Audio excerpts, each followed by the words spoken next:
द्वारा प्राप्त होंगे कौन? भगवान। और भगवान की प्राप्ति से होगा क्या? परम कल्याण। परम कल्याण होगा तो क्या होगा? इस संस्कृति के चक्र में भटकना नहीं पड़ेगा। अब आप निर्णय कर लीजिए श्रेष्ठ क्या है? सत्संग श्रेष्ठ है कि नहीं? सत्संग से ही भगवान की प्राप्ति होती है। इसलिए हे महात्माओं, सत्संग सबसे श्रेष्ठ खजाना है। सारे कर्मों की महिमा सत्संग के आगे गौण है। हजारों वर्ष तक तपस्या करने वाले, योगाभ्यास करने वालों का चित्त निर्विकार नहीं हो पाता, क्रोध आ जाता, श्राप दे देते हैं। सत्संग करने वालों का चित्त शुद्ध हो जाता, विकार शून्य हो जाता है। वे क्रोध नहीं करते, उनमें क्षमा, दया, करुणा, तितिक्षा आदि सद्गुणों का विकास हो जाता है। इसलिए क्रिया की अपेक्षा सत्संग श्रेष्ठ है। सत्संग शब्द का अर्थ क्या है? सत्संग शब्द का अर्थ है सताम संगः सत्संग, सत्पुरुषों का संग। संग शब्द का अर्थ आसक्ति है। सत्पुरुषों में जो आसक्ति है वही सत्संग है। दूसरा अर्थ है सत का संग। सत क्या है? परमात्मा, भगवान का नाम रूप गुण लीला धाम। एतत् चतुष्टयम नित्यम सच्चिदानंद विग्रहम, ये सत है। इसका संग माने इसमें आसक्ति, इसको कहते हैं सत्संग। और तीसरा अर्थ है सत में स्थिति, असत की निवृत्ति पूर्वक सत में प्रतिष्ठा, इसका नाम है सत्संग। ये क्रमिक है। पहले सत्पुरुषों का संग होता है, फिर सदरूप परमात्मा में भाव बनता है, इसके बाद वासुदेव सर्वम इस ज्ञान की उपलब्धि होती है, और फिर भगवान में भाव प्रतिष्ठित हो गया, सत्संग मिल गया। जितनी देर तक सत्संग करता है व्यक्ति उतनी ही देर तक जीवित है, बाकी तो मरे हुए के संग। एक राजा जंगल में गया, एक ईंट पर लिखा था, बावड़ी के किनारे एक ईंट पड़ी थी, उस ईंट पर लिखा था यहां हम एक घड़ी जीवित रहे, हम एक घड़ी जीवित रहे, ये लिखा था। बस इतना ही, यहां नहीं, यहां वहां नहीं, हम एक घड़ी जीवित रहे। राजा ने मंत्री से कहा ईंट उठा लो। सब पंडितों को बुलाया, बोले इसका अर्थ क्या है? अर्थ इसमें कोई अंग्रेजी थोड़ी लिखी है, सीधा सीधा लिखा है एक घड़ी जीवित रहे। तो राजा ने पूछा कि जो केवल एक ही घड़ी जीवित रहा, वो इतना पढ़ा लिखा पंडित कैसे बन गया कि उसने लिखना सीख लिया हम एक घड़ी जीवित रहे? पंडित जी बात का अर्थ लगा नहीं, अर्थ लगाओ नहीं तो सबकी वृत्ति छीन लेंगे। ब्राह्मण बेचारे उदास हो गए, बोले 24 घंटे का समय, सूर्योदय तक का समय। उदास बैठे थे। ब्राह्मणों को ने देखा, ब्राह्मणों की मंडली के मध्य से एक संत निकले। उन संत ने देखा ब्राह्मण उदास हैं, बोले ब्राह्मण देवताओं आप उदास क्यों हैं? महाराज राजा के चक्कर में पड़ गए, कहते अर्थ बताओ। तो राजा से पूछ के आओ, कोई दूसरा महात्मा अर्थ बतावे तो मंजूर होगा? राजा ने कहा हमें खूब मंजूर होगा। संत आए और उन संत ने कहा कि राजन, इसका तात्पर्य है कि दो संत उस स्थल पर बैठे एक घड़ी तक, और एक घड़ी तक बैठकर उसी बावड़ी के सहारे एक घड़ी माने 48 मिनट तक उन्होंने भगवान नाम संकीर्तन किया। भगवान की चर्चा परस्पर मिल बैठ करके की, और जब वे चलने लगे तो लिख दिया हम एक घड़ी जीवित रहे। जितनी देर कथा कीर्तन है उतनी ही देर का जीवन है, बाकी तो क्या मरे हुए के समय। राजा को वैराग्य हो गया, सब कुछ त्याग कर सत्संग के लिए चला गया। तो कहने का तात्पर्य है कि वस्तुतः आयुर्हरित वै पुंसाम, श्रीमद् भागवत में लिखा है, शौनक जी महाराज के उद्गार हैं, आयुर्हरित वै पुंसाम उद्यन्नस्तंच यन्नसौ तस्यर्ते यत क्षणो नीतो उत्तम श्लोक वार्तया। सूर्य उदय हुआ, सूर्य अस्त हुआ, दिन बदला, ऋतुएं बदली, समय बदल गया। वस्तुतः मनुष्य जीवन का उतना ही क्षण श्रेष्ठ क्षण है जितना क्षण भगवान के कीर्तन में निकल जाए, कथा में निकल जाए, संत के चरणों में बैठकर व्यतीत हो जाए, उतना ही समय सार्थक है। बाकी तो ऐसे ही जन्म समूह सिराने, एक जन्म की बात छोड़ दो, जन्म समूह, लाखों करोड़ों जन्म बिना सत्संग के कारण ही सिराने बिसर गए। सिराना जानते हो? चीज जब पुरानी हो जाती तो उसको विसर्जित कर दिया, उसको सिराना कहते। कितने जन्म समूह सिराने। सत्संगमय जीवन ही जीवन है। हाँ, एक बात अवश्य है कि सत्संग केवल कहने सुनने का विषय नहीं है, बताने और जानने का विषय नहीं है। बताने जानने के साथ ही साथ मानने का विषय। जानते तो सभी हैं और बताते भी सब हैं, लेकिन उसको मानते नहीं हैं। आज पूज्य महाराज जी ने, कुछ सज्जन आए थे तो उनसे यही बात कही। हमने कहा महाराज कुछ दो शब्द इनको सुना दीजिए। महाराज जी ने यही बात कही, भाई जितना जानते हो बस उतने को अपने व्यवहार में उतारने का प्रयत्न करो, कल्याण हो जाएगा। थोड़े से कल्याण हो जाए, कितनी बढ़िया हो। सत्य बोलना चाहिए। इनमें से कोई ऐसा है जो नहीं जानता है? बोलते हैं? नहीं बोलते। सत्य बोलना चाहिए, सदाचार से रहना चाहिए, अस्तेय की प्रतिष्ठा होनी चाहिए, भगवान का भजन करना चाहिए। ये सब जानते हैं कि नहीं जानते? जितना जानते हैं उतने में से भी कुछ बातें मान ली जाए तो सफल हो जाए।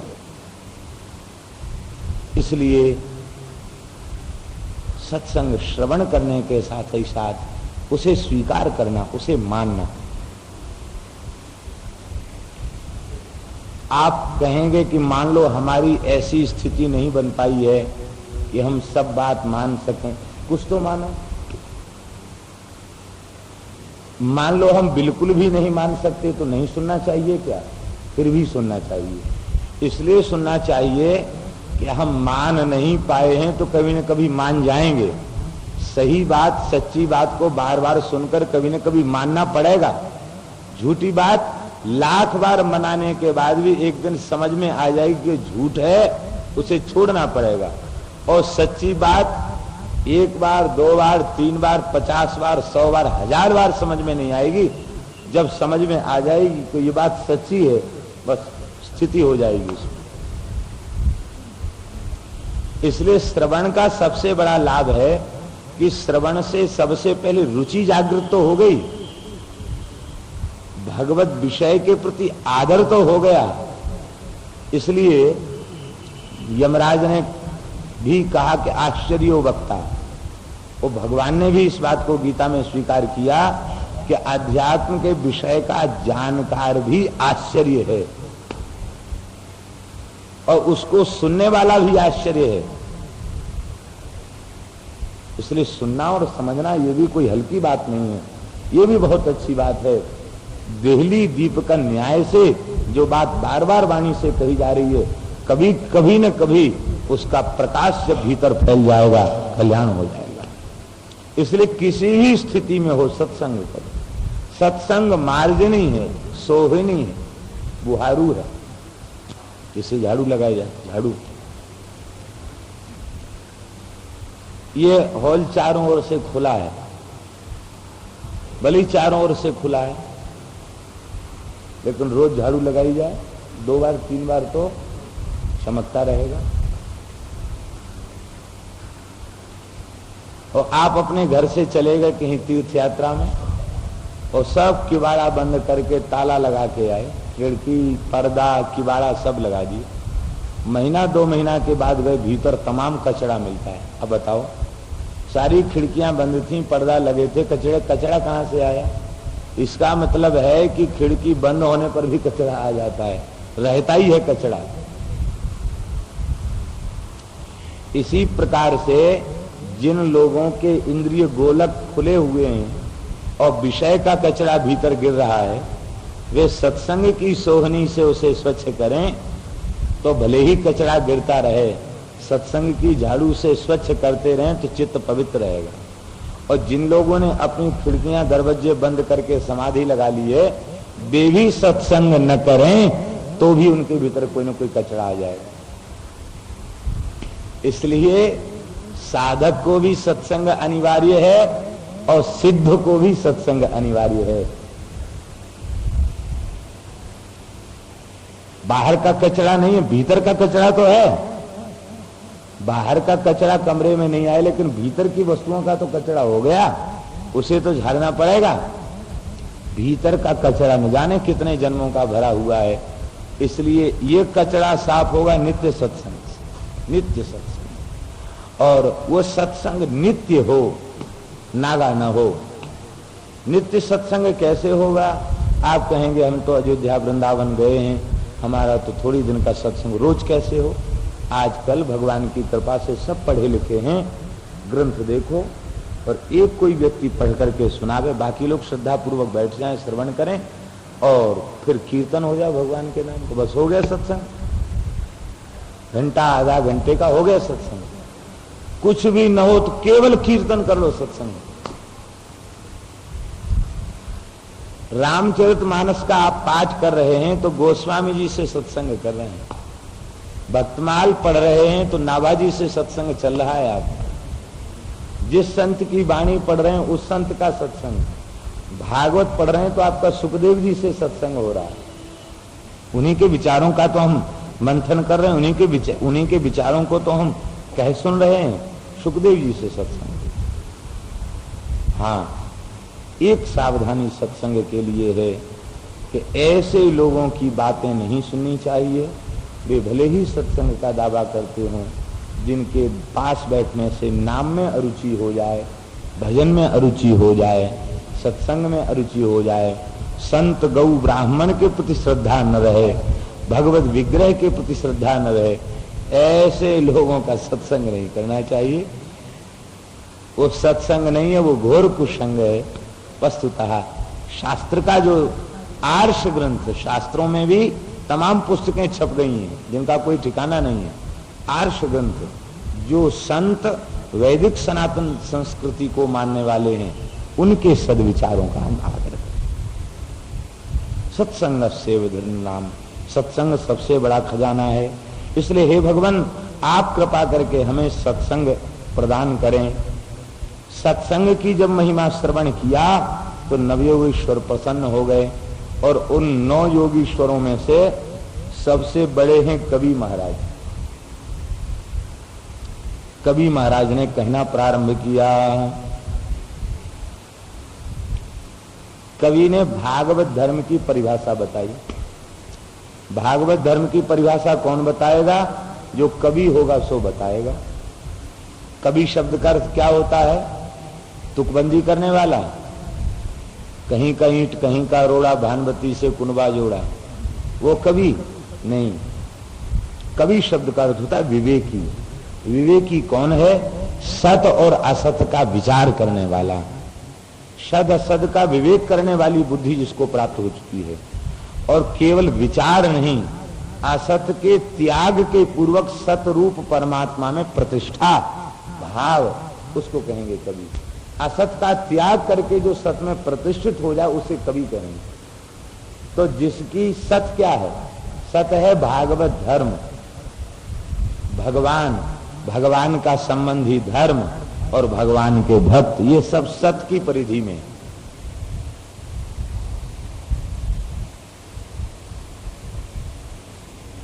तो भागवत धर्म को क्या कहेंगे? सत। तो उस सत में अर्थात भागवत धर्म में जिसकी प्रतिष्ठा है, भागवत धर्म की परिभाषा कौन बताएगा? जिसकी भागवत धर्म में प्रतिष्ठा है वो भागवत धर्म की परिभाषा बताएगा। तो कवि शब्द का अर्थ होता है भागवत धर्म में प्रतिष्ठित महापुरुष। उस भागवत धर्म में प्रतिष्ठित महापुरुष ने भागवत धर्म का स्वरूप बताया। कवि जी महाराज ने भागवत धर्म का स्वरूप बताया। भागवत धर्म का स्वरूप क्या है? कहते मन्ये कुतश्चेद भयमच्युतस्य पादाम्बुजोपासनमात्र नित्यम् उद्विग्न बुद्धे असदात्म भावात् विश्वात्मना यत्र निवर्तते भी। देखो, सबसे पहले आपने पूछा कि परम कल्याण क्या है, तो परम कल्याण का स्वरूप यही है कि भक्त जनों के विशुद्ध कामना शून्य राग रहित प्रेम पूर्ण अंतःकरण में जिन भगवान के चरण कमल सदा सर्वदा विराजमान रहते हैं, कभी उन प्रेमी भक्तों के हृदय से वे चरण कमल हटते ही नहीं हैं। क्यों नहीं हटते? क्योंकि जाको कबहु न चाहिए कछ, तुम सन सहज सने बसहु निरंतर तासुर सोराउर निजगे। आपके चरण उन निष्काम प्रेमी संतों के हृदय से हटते नहीं। उन भगवान के चरण कमलों की उपासना करना और उनमें प्रेम करना, उनकी प्राप्ति कर लेना, इसी का नाम है परम कल्याण। इसका तात्पर्य है भगवत प्राप्ति का नाम ही है परम कल्याण। हे राजन, ये परम कल्याण की परिभाषा है। इसी को आत्यंतिक क्षेम कहा गया। और मन्ये का तात्पर्य है कि संतों की सबसे बड़ी महिमा ये है कि वे स्वयं सिद्धांत को स्वीकार करते हैं, बिना स्वीकार किए उन्हें दूसरे पर थोपना नहीं आता। जो महात्मा होते हैं वे पहले खुद भीतर से उस बात को दृढ़ता पूर्वक स्वीकार कर लेते हैं और स्वीकार करने के बाद उस बात को बताते हैं। और बाकी संसार के लोग कैसे होते हैं, वो भीतर से तो उसमें से रत्ती भर भी स्वीकार नहीं करते, बाहर से पूरी शक्ति उस पर लगा देते हैं। तो वो कह रहे हैं कि मैं थोप नहीं रहा हूं अपने विचारों को, मन्ये, मैं ऐसा मानता हूं भगवान के चरण कमलों की प्राप्ति ही आत्यंतिक क्षेम है। और देखो, उद्विग्न बुद्धि असदात्म भावात्, स्त्री पुत्र घर आदि असत पदार्थ हैं। इन असत पदार्थों में शरीर और संसार, ये दोनों असत हैं।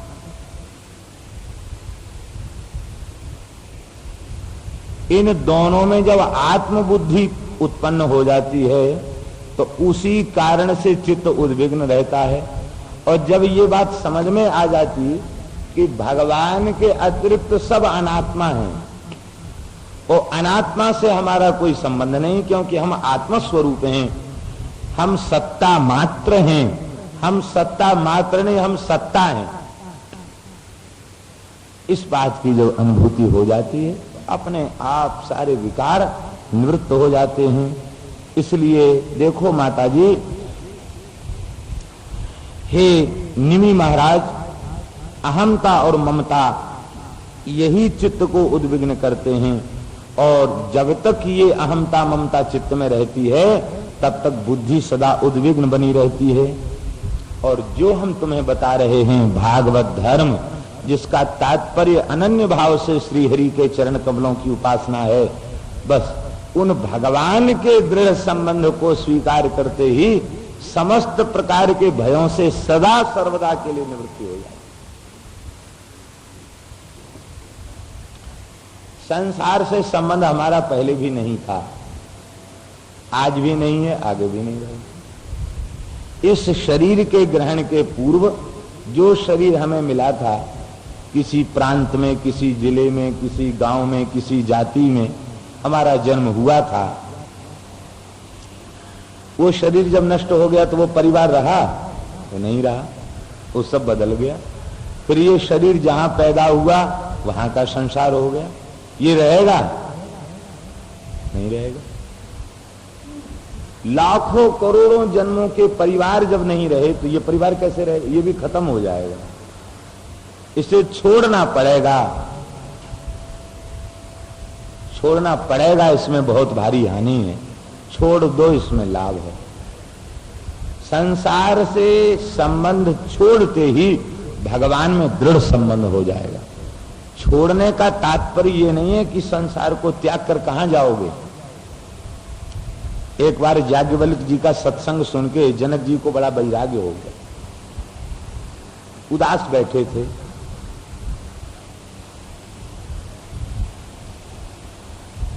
तो महारानी ने पूछा कि आप उदास क्यों हैं? बोले अब संसार से उद्विग्नता आ गई है, उपरांत आ गई, संसार छोड़ के जाएंगे। वो और ज्यादा उनकी स्थिति ज्ञान में थी, वे मुस्कुराने लगे। वे कहने लगे कि भगवान संसार किसे कहते हैं? पृथ्वी जल तेज वायु और आकाश, इन्हीं को तो संसार कहते हैं। इनको छोड़ के आप कहां जाएंगे? जहां जाएंगे वहां पृथ्वी होगी, जल होगा, पवन होगा, आकाश होगा, अग्नि होगी, कहां जाएंगे आप? इस शरीर में पांचों चीजें, इसको छोड़ के कहां जाएंगे? इसलिए ये पंच तत्वात्मक जगत तुम्हारा नहीं है और ये पंच तत्वात्मक शरीर भी तुम्हारा नहीं है।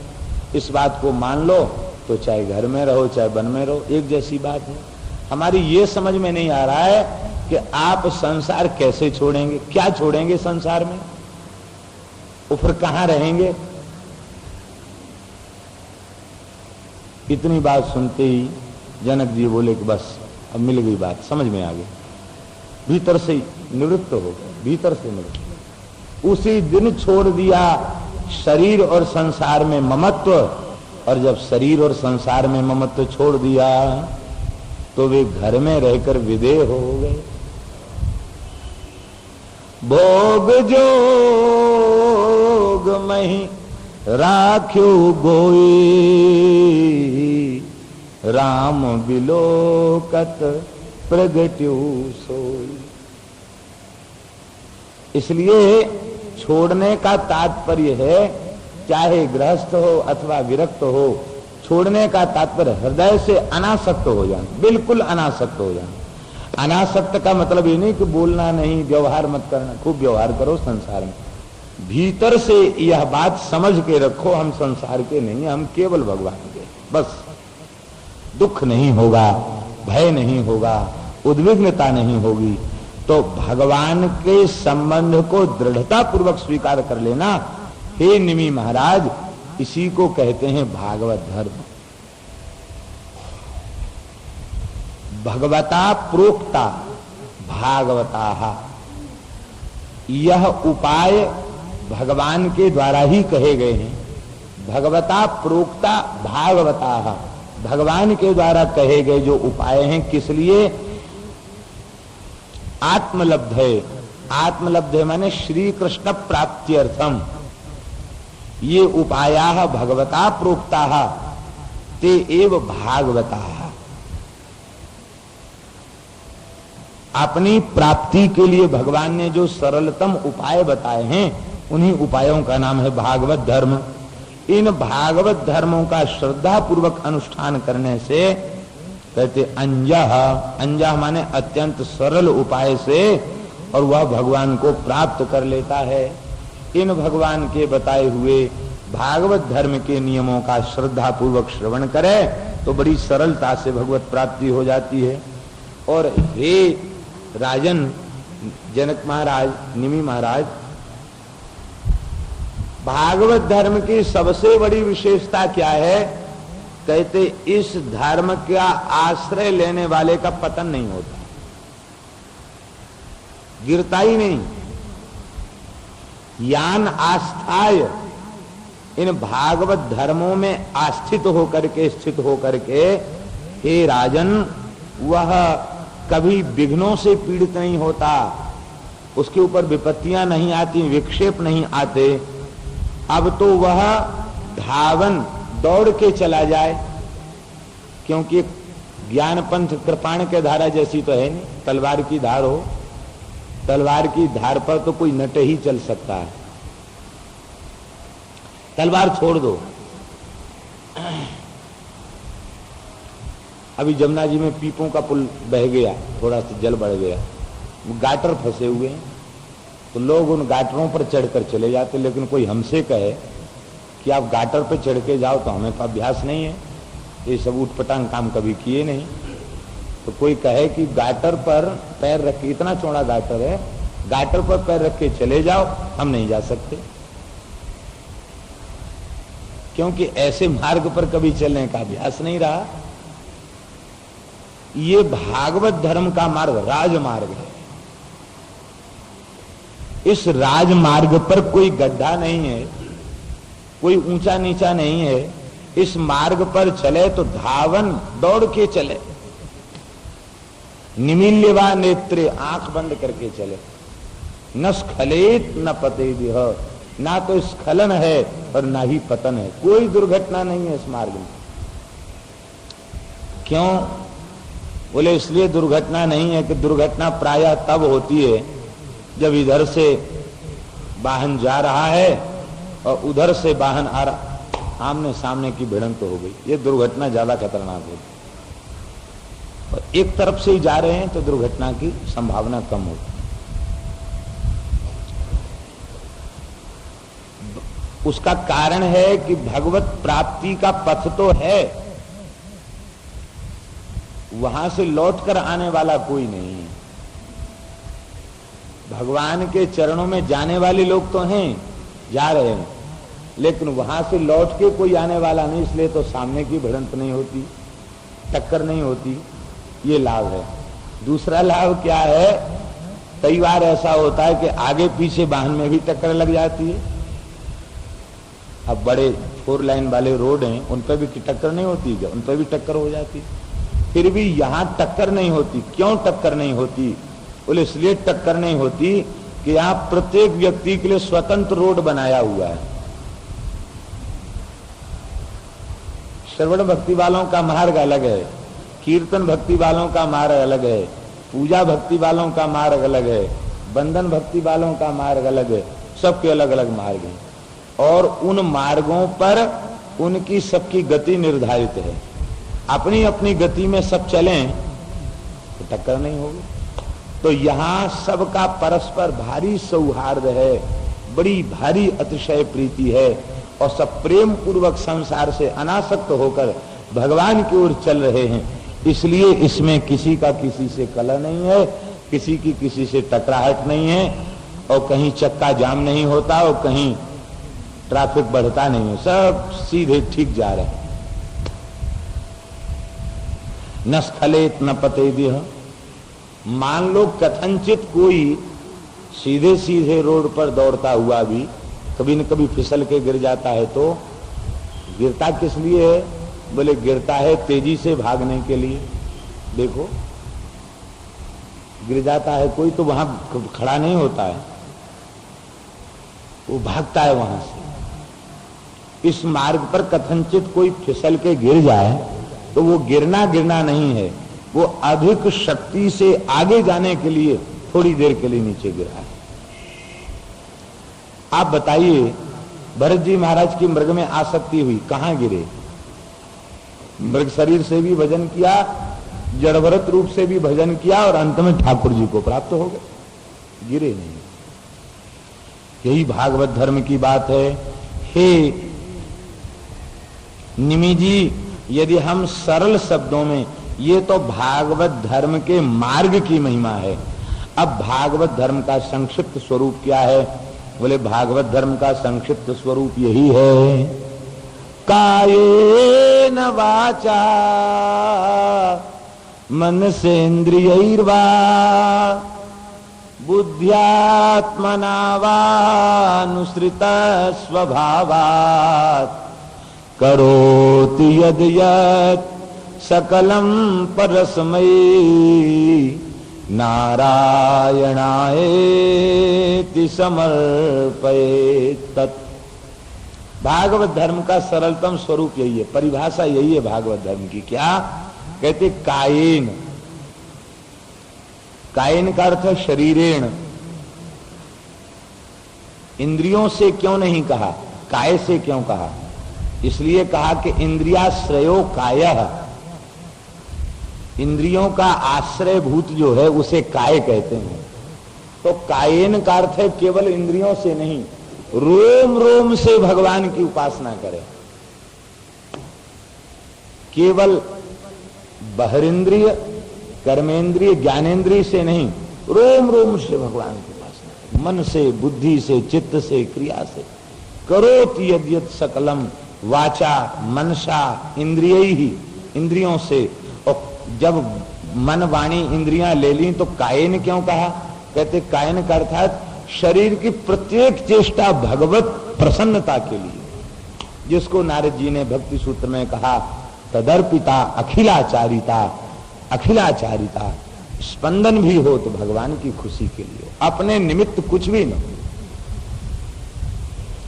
बुद्धि से, चित्त से, स्वभाव से जो कुछ करे, किसके लिए करे? कहते परस्मयी,